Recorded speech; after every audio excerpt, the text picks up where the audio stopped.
প্রিয় শিক্ষার্থীবৃন্দ, আজকে আমি সার অংশ লেখার নিয়মটা তোমাদেরকে দেখাবো। কতটুকু লিখলে পূর্ণ নাম্বার পাবে সেইটুকু আমি দেখাবো। সার অংশ সাধারণত আমি ছোট পেজে ছোট একটি খাতাতে লিখেছি। তো তোমরা অবশ্যই লেখার সময় একটু মাথায় রাখবে, সার অংশটি 3 থেকে 3.5 লাইনের মধ্যে শেষ করবে।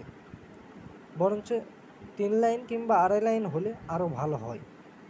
সার অংশ লিখবে, যেমন আমি সার অংশ একটা লিখেছি, চিন্তাশীল মানুষ ভবিষ্যৎ ভেবেই কাজ করেন, অতীতগত আর বর্তমান নীতিনতাই ক্ষণস্থায়ী, তাই অতীতের জন্য অনুশোচনা করে লাভ নাই।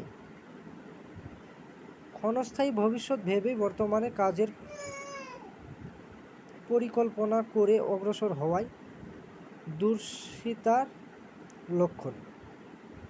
তো আমি এইটুকু লিখেছি, আমার ছোট একটি খাতাতে আমি লিখেছি, এজন্য আমার হয়েছে 6 লাইন।